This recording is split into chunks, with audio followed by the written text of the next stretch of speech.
Hello friends, welcome to my channel. तो अभी तक मैं जो भी वीडियोस यूट्यूब पे डाला करता था, मेरा उसमें इतना इंटरेस्ट नहीं हुआ करता था। बट मैंने अब डिसाइड किया है अपने यूट्यूब चैनल पे मैं वही चीज डालूंगा जिसके अंदर मेरा काफी ज्यादा इंटरेस्ट है। मेरा स्टॉक मार्केट के अंदर पिछले 4-5 साल से काफी इंटरेस्ट था और मैं लगातार इससे रिलेटेड नॉलेज गेन कर रहा था। थ्रू डिफरेंट कोर्सेज वीडियोस मैंने इसके अंदर नॉलेज गेन करी है। तो जो मैं नॉलेज गेन करी है वो मैं आप लोगों के साथ शेयर करने वाला हूँ अपने इस चैनल पे। तो स्टॉक मार्केट से रिलेटेड आज मेरी पहली वीडियो मैं अपनी आपके सामने ला रहा हूँ, जो है बेसिक्स ऑफ स्टॉक मार्केट। ठीक है, चलिए शुरू करते हैं। तो पहली चीज, स्टॉक मार्केट होता क्या है? स्टॉक मार्केट जो है वो एक प्लेटफॉर्म है जहां पर आप किसी भी कंपनी के शेयर्स बाय और सेल कर सकते हो। ठीक है, तो अगर मान लो एक कंपनी है, लेट्स से कंपनी का नाम है हिंदुस्तान यूनिलीवर। वो कंपनी जितने प्रॉफिट्स कमाती है वो किसके लिए कमा रही है? उस कंपनी के शेयर होल्डर्स के लिए। और जितना भी प्रॉफिट होता है वो शेयर होल्डर्स को दो तरीके से मिलता है। पहला जो उनको मिलता है वो है कैपिटल एप्रिसिएशन। जो भी एक स्टॉक है उसका जो प्राइस है, जैसे जैसे कंपनी अच्छा करती आती है, अगर कोई कंपनी लगातार अच्छा कर रही है तो उसका स्टॉक का प्राइस बढ़ेगा, तो उस कंपनी का स्टॉक प्राइस यूजुअली बढ़ता है। जैसे हिंदुस्तान यूनिलीवर का प्राइस जो था काफी टाइम पहले 500 रुपए था, अब 2500 पे है। क्यों? क्योंकि उस कंपनी ने काफी अच्छे से ग्रोथ करी है, जिसकी वजह से उसके हर एक स्टॉक का प्राइस बढ़ गया है। उसके अलावा कंपनी अपने इन्वेस्टर्स को एक और तरीके से रिवॉर्ड करती है। वो कंपनी अपने प्रॉफिट का एक छोटा सा हिस्सा अपने शेयर होल्डर्स को बांट देती है, जिसे हम डिविडेंड्स बोलते हैं। तो ये चीज मैं आपको अच्छे से समझाऊंगा। तो स्टॉक मार्केट आपको पता चल गया क्या है? एक प्लेटफॉर्म है जहां पर आप खरीद सकते हैं, शेयर्स बाय सेल कर सकते हैं, और जिससे आप अपने लिए अपनी कैपिटल को बढ़ा सकते हैं। ये एक ऐसी जगह है। ठीक है, तो चलिए अब आगे चलते हैं। सबसे पहली बात, स्टॉक मार्केट में इन्वेस्ट क्यों करना है? कोई भी बंदे को स्टॉक मार्केट में इन्वेस्ट क्यों करना है? क्योंकि रिस्क है यहाँ पे। क्योंकि अगर कोई भी कंपनी का स्टॉक लेते हो वो कितने परसेंट नीचे गिर सकता है और वो बढ़ भी सकता है, तो रिस्क क्यों लेना अपनी कैपिटल के साथ? तो मैं बताऊंगा क्यों आपको स्टॉक मार्केट में माइंडफुली इन्वेस्ट करना बहुत ज्यादा जरूरी है। इसका मेन रीजन है इन्फ्लेशन। इन्फ्लेशन क्या होता है? इन्फ्लेशन होती है महंगाई। जैसे लेट्स से आपके पास अभी 100 रुपए हैं, तो अभी आप 100 रुपए से जितनी चीजें खरीद सकते हो, अगले साल आप 100 रुपए से शायद उतनी चीज नहीं खरीद पाओगे, क्योंकि इंडिया के अंदर on a regular basis inflation चल रही है। इन्फ्लेशन यानी महंगाई बढ़ती जा रही है। मान लो आप 100 रुपए में आज अगर आप 10 आलू खरीद पा रहे हो, तो अगले साल शायद आप 9 आलू खरीद पाओ। तो इस तरीके से इन्फ्लेशन बढ़ती चली जाती है। अगर आप देखोगे पास के रिकॉर्ड्स को उठाओगे, तो इंडिया का इन्फ्लेशन 5 to 6% हर साल रहा है। मतलब आपकी जो 100 रुपए की वैल्यू है, अगले साल वो 95 रुपीज हो जाएगी। मतलब 100 रुपए में जितनी चीज कमोडिटी खरीद पाते थे, अब आप सिर्फ 95 रुपीज खरीद पाओगे, 95 रुपीज की। तो इसलिए आपकी जो मनी है, हार्ड अर्न मनी है, उसको प्रोटेक्ट करने के लिए और ग्रो करने के लिए स्टॉक मार्केट में इन्वेस्ट करना बहुत ज्यादा जरूरी है। तो अब अगला क्वेश्चन जो आता है लोगों का, स्टॉक मार्केट में क्यों इन्वेस्ट करना है? हमारे पास सेविंग्स है, एफडी है, गोल्ड में हम इन्वेस्ट कर सकते हैं, रियल एस्टेट में इन्वेस्ट कर सकते हैं, लेकिन आप ये क्यों कह रहे हो स्टॉक मार्केट में इन्वेस्ट करना जरूरी है? मैं बताता हूँ आपको क्यों करना जरूरी है। तो ये जो आपको मेरे स्क्रीन पे चार्ट दिख रहा है, वो है हमारे कहते हैं अलग अलग जो हमारे जितने भी एसेट्स हैं उन्होंने कितना रिटर्न दिया है पिछले 10 सालों के अंदर, ऑन एन एवरेज कितना रिटर्न उन्होंने दिया है। ठीक है, तो अब देखते हैं इसके अंदर क्या है। तो हमारी जो नॉमिनल जीडीपी है, जीडीपी मतलब ग्रॉस डोमेस्टिक प्रोडक्ट, मतलब हमारे जो देश कितनी रफ्तार से ग्रो कर रहा है, वो ग्रो कर रहा है 12% से हर साल। ठीक है, इसके अंदर इन्फ्लेशन इंक्लूडेड होती है नॉमिनल जीडीपी के अंदर, तो हम इन्फ्लेशन को रिमूव कर देंगे, जिससे हमें पता चल जाएगा रियलिटी के अंदर हमारे इंडिया के अंदर कितनी ग्रोथ हो रही है। तो हमारी ऑन एन एवरेज हमारी जो जीडीपी है 7% से ग्रो करती है।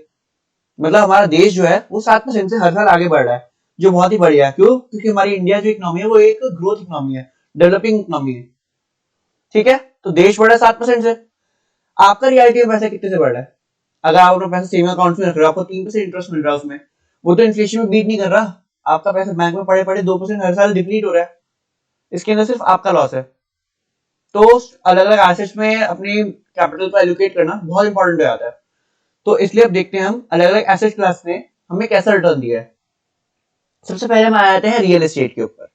रियल एस्टेट ने पास्ट 10 ईयर्स के अंदर हमें ऑन एन एवरेज 14% रिटर्न दिया है। ये फिगर काफी ज्यादा वैरी कर सकती है इंडिया के अंदर, क्योंकि रियल एस्टेट में डिपेंड करता है आप कौन से एरिया में रह रहे हैं। आपका आपके एरिया के अंदर कोई और डेवलपमेंट हुआ है, कोई स्कूल आसपास बना हो, कोई मंदिर बना हो, तो इससे भी हमारी जो रियल एस्टेट है उसके प्राइस के बहुत इफेक्ट पड़ता है। लेकिन ये ऑन एवरेज इंडिया का है, ये 14% पास्ट 10 ईयर्स की बेसिस पे। तो उसमें से हम 5% इन्फ्लेशन का हटा देते हैं, तो हमारा एब्सोल्यूट रिटर्न जो हमारा बनता है रियल एस्टेट के अंदर वो है 9%। बहुत ही बढ़िया रिटर्न 9% ऑन एन एवरेज। देश 7% से ग्रो कर रहा है, आपकी कैपिटल देश से जल्दी ग्रो कर रही है, 9% से ग्रो कर रही है। बट सबसे बड़ी प्रॉब्लम रियल एस्टेट के अंदर इन्वेस्ट करने में ये आती है कि रियल एस्टेट में पैसा तो लगाना है, लेकिन रियल एस्टेट में लगाने के लिए खूब सारा पैसा चाहिए। आप लगा ही नहीं सकते रियल एस्टेट के अंदर, आप 5-10 हजार से आप इन्वेस्ट नहीं कर सकते। अब एक ऑप्शन आ गया है रीट्स का, जिससे आप 10,000 के डिनोमिनेशन के अंदर इन्वेस्ट कर सकते हैं रियल एस्टेट के अंदर। वो कैसे होता है वो मैं अपने आगे आने वाली वीडियोस में आपको बताऊंगा। तो रियल एस्टेट का मैंने बताया आपको 9% से आपकी कैपिटल ग्रो करिए, अच्छा है, बट इसकी लिमिटेशन ये है कि आप इसके अंदर कम पैसों से इन्वेस्ट नहीं कर सकते। अगले हम चीज चलते हैं गोल्ड पे। गोल्ड हमारे इंडिया का फेवरेट। पूरे वर्ल्ड के अंदर 9% ऑफ द गोल्ड रिजर्व जो है सिर्फ इंडिया की औरतों ने अपने पास संभाल के रखा हुआ है। हम गोल्ड को इतना पसंद करते हैं। तो अब देखते हैं गोल्ड ने हमें कैसा रिटर्न दिया है। पास्ट 10 ईयर्स के अंदर गोल्ड ने हमें 9% रिटर्न दिया है, और इन्फ्लेशन के 5% को हटा दें हम तो गोल्ड ने दिया 4% रिटर्न, जो काफी सेफ है, काफी सेफ रिटर्न है और अच्छा रिटर्न है। बट देश जो है वो ग्रो कर रहा है 7% से, लेकिन आपकी कैपिटल ग्रो कर रही है सिर्फ 4% से। तो गोल्ड जो है वो आपको इन्फ्लेशन से तो बचा लेगा, लेकिन आपकी कैपिटल बहुत ज्यादा अच्छे से ग्रो करेगा, मुझे तो नहीं लगता। और गोल्ड में इन्वेस्ट करने का एक समझदार तरीका है सोवरेन गोल्ड बॉन्ड के थ्रू, जिससे आप हर साल 2.5% एक्स्ट्रा इनकम भी जनरेट कर सकते हैं गोल्ड के अप्रिसिएशन के साथ। आपको जीएसटी वगैरह भी नहीं पे करना पड़ेगा। तो सोवरेन गोल्ड बॉन्ड क्या है, उसको कैसे परचेज करते हैं, वो भी मैं अपनी आगे आने वाली वीडियोस में आपको बताने वाला हूँ। तो प्लीज सब्सक्राइब माय चैनल। तो हमारा अगली एसेट क्लास है एफडी। एफडी हर किसी ने अपनी लाइफ में कभी ना कभी एफडी करवाई है। तो अब हम एफडी को देखते हैं। लास्ट 12 ईयर्स के अंदर, लास्ट 10 ईयर्स के अंदर एफडी ने जो रिटर्न दिया है वो 6% रिटर्न, जिसमें आप इन्फ्लेशन के 5% को हटा दो तो आपको एब्सोल्यूट रिटर्न जो मिलता है वो है 1%। और उसके अलावा आपका पैसा जो है वो लिक्विड भी नहीं है। आपको अगर आप अपने पैसे को मतलब मैच्योरिटी से पहले निकालते हो तो आपके ऊपर एक वो अपना 1% और काट लेते हैं, तो आपका कुछ खास रिटर्न है ही नहीं, इसमें कुछ रिटर्न नहीं है। और उसके अलावा एफडी का पहले मिलता था 6% रिटर्न, अब तो 6% भी नहीं मिल रहा, अब मुश्किल से 4-5% रिटर्न मिल रहा है एफडी में। तो एफडी के अंदर भी आपका पैसा ग्रो नहीं कर रहा। तो आप किस तरीके से अपना पैसा ग्रो कर सकते हैं, किस तरीके से आप अपने पैसे को इन्फ्लेशन से बचा सकते हैं, इसके लिए हमारे पास अभी तो एक ही ऑप्शन है, स्टॉक मार्केट। क्यों? स्टॉक मार्केट जो है उसने हमें पास्ट 10 ईयर्स के अंदर 17% का रिटर्न दिया है। ये मैं बात कर रहा हूँ निफ्टी 50 की, इंडिया की टॉप 50 कंपनीज जो है जब वो ग्रो कर रही है, टॉप 50 कंपनीज, तो उसके साथ आप अपनी वेल्थ भी ग्रो कर सकते हैं। सिर्फ टॉप 50 कंपनी जो उन्होंने 17% रिटर्न दिया है, जिसके अंदर से आप 5% का इन्फ्लेशन हटा दो तो आपका एब्सोल्यूट रिटर्न बना 12%। बहुत अच्छा रिटर्न है 12%। हर साल आपका 12% रिटर्न बन पा रहा है स्टॉक मार्केट के अंदर, निफ्टी 50 के अंदर आप लॉन्ग पीरियड के लिए इन्वेस्ट करते हैं। और इसके अंदर आपको इन्वेस्ट करने के लिए रियल एस्टेट जितना बड़ा कैपिटल साइज भी नहीं चाहिए, आप कम कैपिटल से भी स्टॉक मार्केट के अंदर इन्वेस्ट कर सकते हैं थ्रू ईटीएफ्स। अब ये ईटीएफ्स क्या होते हैं और हम किस तरीके से निफ्टी 50 कंपनीज में इन्वेस्ट कर सकते हैं वो भी मैं आपको अपनी आगे आने वाली वीडियो में बताऊंगा, सो स्टे ट्यून्ड। तो अब कुछ बेसिक टर्म समझा देता हूं मैं आपको, जो स्टॉक मार्केट के अंदर आपके जाना बहुत ज्यादा जरूरी है। तो पहली टर्म, दो टर्म्स जो मेरे को आपको समझानी है वो है बीएसई एनएसई। बीएसई एनएसई है क्या?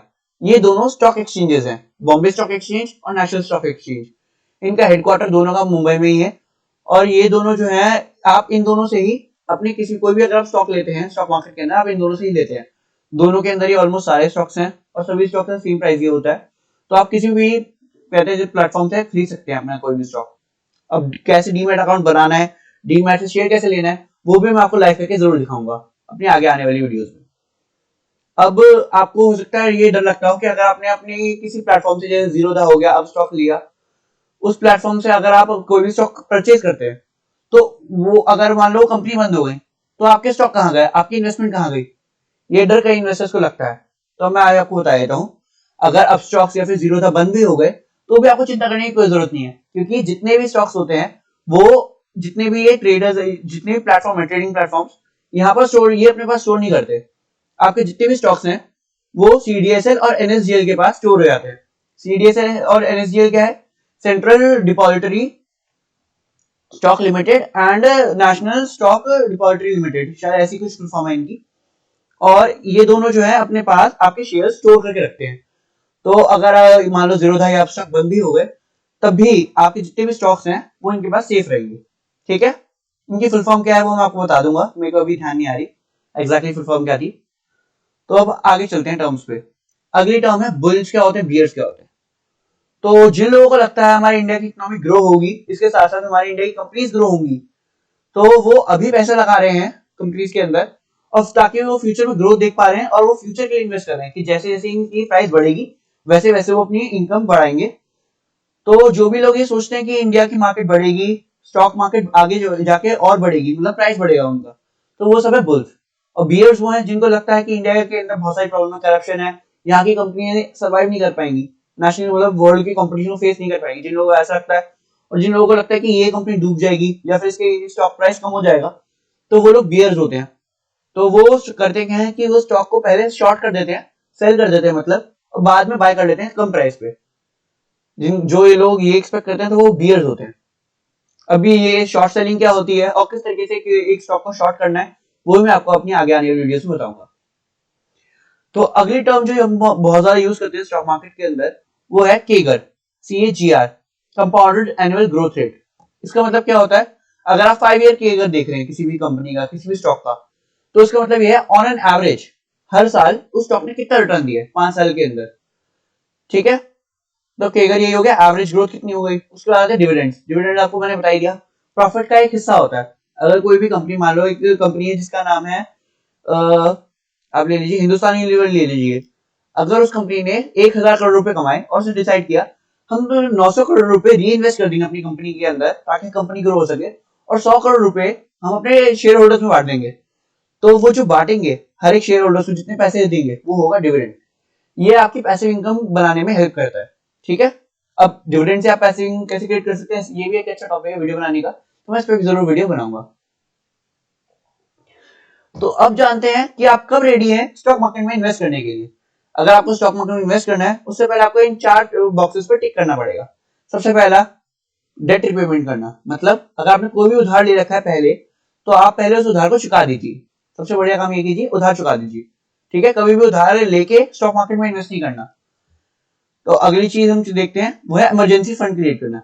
इमरजेंसी फंड क्या है, जितनी भी आपकी मंथली सैलरी है आप उसको मल्टीप्लाई कर दीजिए 6 से। मान लीजिए आपकी मंथली सैलरी है 50,000 रुपए, तो उसको 6 से मल्टीप्लाई कर दीजिए, यानी कि 3 लाख रुपए आपके पास अपने बैंक के अंदर, एफडी के अंदर, एफडी में डाल दिए, सेविंग अकाउंट में डाल दीजिए। लेकिन वो एक सेफ एंड सिक्योर जगह पे रहना चाहिए वो पैसा, क्योंकि वो आपके इमरजेंसीज में हेल्प करेगा। मान लीजिए अगर किसी की नौकरी चली जाती है, कोई हेल्थ कंडीशन आ जाती है और हेल्थ इंश्योरेंस नहीं लिया हुआ, या फिर हेल्थ इंश्योरेंस लिया हुआ है बट उसके ऊपर भी आपके कुछ एक्सपेंसेस आपके आने हैं, तो इमरजेंसी फंड आपकी वहां पे प्रोटेक्शन करेगा। ठीक है, तो इमरजेंसी फंड क्रिएट करना बहुत जरूरी है। उसके बाद हम चलते हैं, आपको लेना है लाइफ इंश्योरेंस और हेल्थ इंश्योरेंस। लाइफ इंश्योरेंस के अंदर आपको बस लेना टाइम टर्म लाइफ इंश्योरेंस, जो आपकी एनुअल इनकम का 30 टाइम्स होना चाहिए। मान लीजिए अगर आपकी एनुअल इनकम है 10 लाख रुपीज, तो आपका जो टर्म लाइफ इंश्योरेंस जो है उसका जो मेन जो टोटल अमाउंट है, अगर आपको भगवान ना करे अगर आपको कुछ हो जाता है, अगर आपकी डेथ हो जाती है, तो आपकी फैमिली को कितने रुपए मिलेंगे। तो यानी कि अगर आपकी एनुअल इनकम 10 लाख रुपीज थी, तो आपकी फैमिली को 3 करोड़ रुपीज मिल जाएंगे। ठीक है, तो टर्म लाइफ इंश्योरेंस लेना है आपको, क्योंकि ये सबसे बेस्ट होता है। क्योंकि जो भी लाइफ इंश्योरेंस होता है उसका मेन पर्पस होता है कि वो आपकी फैमिली की प्रोटेक्शन करे अगर आप ना रहे तो।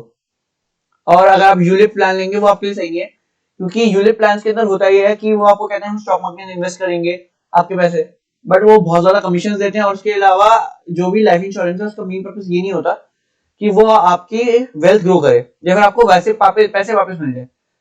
इसका ग्रोथ होता है आपको मैक्सिमम से मैक्सिमम कवरेज मिले। तो लाइफ इंश्योरेंस किस तरीके चूज करते हैं उसके ऊपर मैं आपकी वीडियो लाने वाला हूँ। आपने टर्म लाइफ इंश्योरेंस ले लिया 30 times of your annual income, और आपने इमरजेंसी फंड क्रिएट कर लिया of 6 times of your monthly income. अब इसके बाद हम अगली चीज पे चलते हैं, वो है हेल्थ इंश्योरेंस। हर पर्सन को एक अच्छा हेल्थ इंश्योरेंस लेना बहुत जरूरी है। ये टॉपिक थोड़ा कॉम्प्लेक्स है, तो ये एक डिटेल वीडियो डिजर्व करता है, तो मैं इसके ऊपर वीडियो बनाने वाला हूँ। लेकिन आपको कम से कम 10 लाख रुपीज तक का हेल्थ इंश्योरेंस का आपकी पूरी फैमिली का होना चाहिए, ताकि अगर भगवान ना करे कोई किसी को कुछ हो गया तो आपको अपने एसेट्स ना बेचने पड़ जाए अपने फैमिली मेंबर्स की हेल्थ को सही रखने के लिए। ठीक है, सबसे पहले आपको उधार चुकाना है, इमरजेंसी फंड क्रिएट करना है, लाइफ इंश्योरेंस लेना है, टर्म लाइफ इंश्योरेंस और फिर हेल्थ इंश्योरेंस लेना है। इन 4 बॉक्सेस पे आपको टिक कर देना है, उसके बाद आप रेडी है स्टॉक मार्केट में इन्वेस्ट करने के लिए। तो अब मेरी अगली वीडियो का टॉपिक क्या होगा, वो है किस तरीके से बेस्ट स्टॉक्स को फाइंड करें। ठीक है, thank you for watching my video and please subscribe my channel.